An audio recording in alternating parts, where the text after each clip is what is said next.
There was a time when protest songs full of strong messages were popular. Is there still a place today for the mix of pop and politics? Russian punk band Pussy Riot are wild and colorful. This year, some of their members were arrested for hooliganism and face up to 7 years in jail. In February, the women entered Moscow's Cathedral of Christ the Savior and sang a song asking the Virgin Mary to rid them of Vladimir Putin. Their protest certainly had a sound.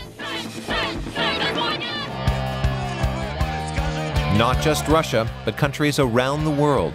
Egypt, Britain, the US, and Germany have seen mass protests during the last 18 months. People have demonstrated against the political order, the financial system, and social injustice. They've yelled, whistled, and drummed. But is there a soundtrack to this protest movement? We asked British music critic Dorian Lynskey, author of a book called 33 Revolutions Per Minute. Published in 2011, it's a history of protest songs. I think the important thing to remember is that protesters don't need anthems. They might need music to cheer themselves up. They might need music while they're protesting, while they're occupying.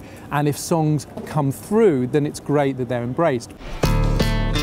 Protest and music sometimes go together, but demonstrators don't need to create their own sound. Take the Occupy movement in New York. A few drummers were there and had jam sessions. And Joan Baez, a legendary singer of protest songs, even paid a visit to the site.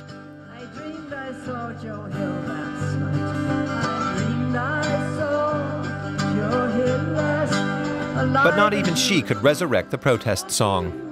The days when Baez and Bob Dylan made music forever linked with protests against the Vietnam War are long gone.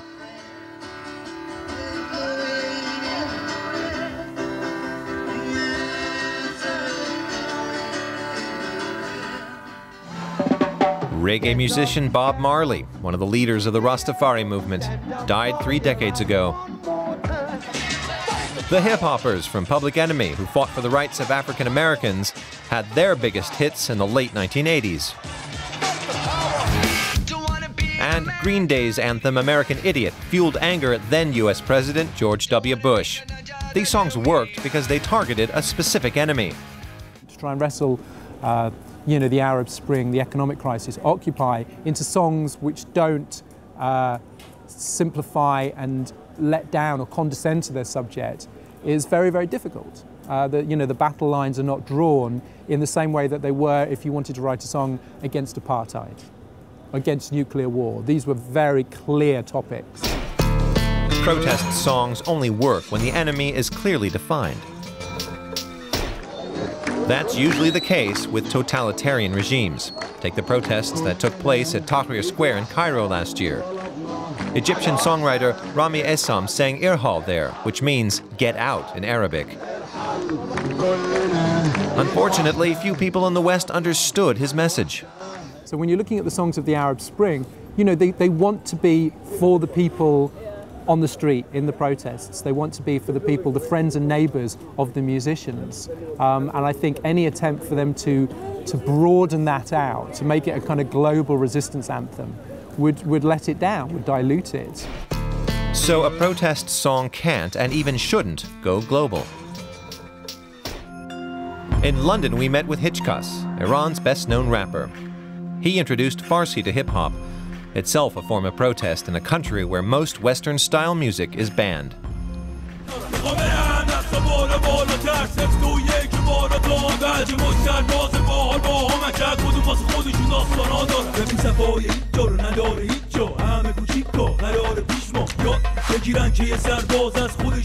Two years ago, Hitchkas left Tehran, where he'd never been allowed to perform. But he hopes to return one day, so he chooses his lyrics carefully. When you're a rapper in whatever country in the world, and you want to have a bit of influence on society or young people, then you have to think about your subject, what you want to say before you start rapping. You have to chew on the words a bit before you can start spitting them out. Give a big, big, big round of applause for one of Iran's biggest artists, one of my best friends, and one of the best, Hitchcock! In London, Hitchcock is welcomed with open arms. For years, he's worked with a rapper called Reveal. Together, they've organized concerts in Malaysia, Sweden, and Turkey. To celebrate the Persian New Year, they're performing songs that say, "Look at the people of Iran without all your prejudices. No protest songs are on offer here." Reveal has Iranian roots, but grew up in London. Last summer, when youths fought running battles with the police on the streets of the capital, Reveal released a song called "I Predict a Riot."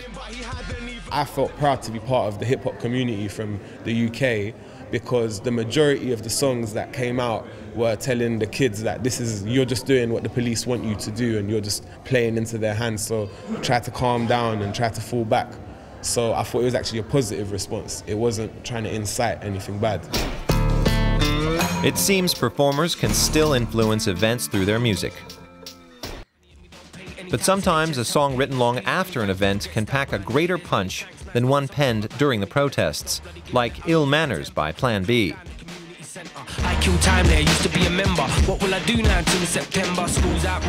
The hip-hopper and soul singer mixed his music with powerful images from the London riots. British newspaper The Guardian called "Ill Manners" the first great mainstream protest song in years.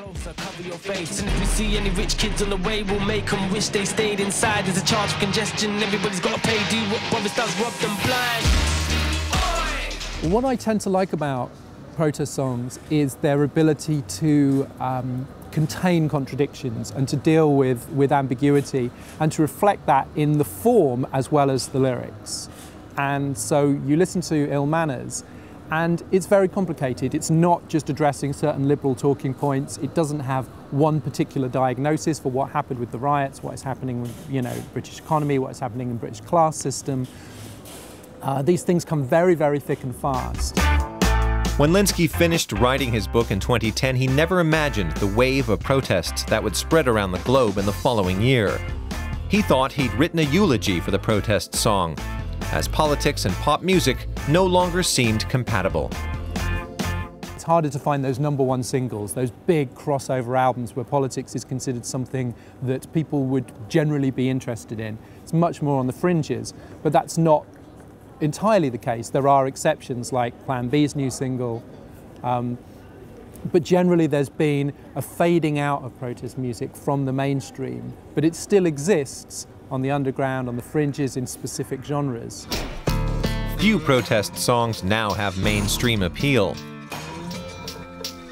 But perhaps that's logical. What revolutionaries want to be associated with a chart topper that everyone knows, even if their protest song has hit potential? Meiner Stimme auch ein Opfer.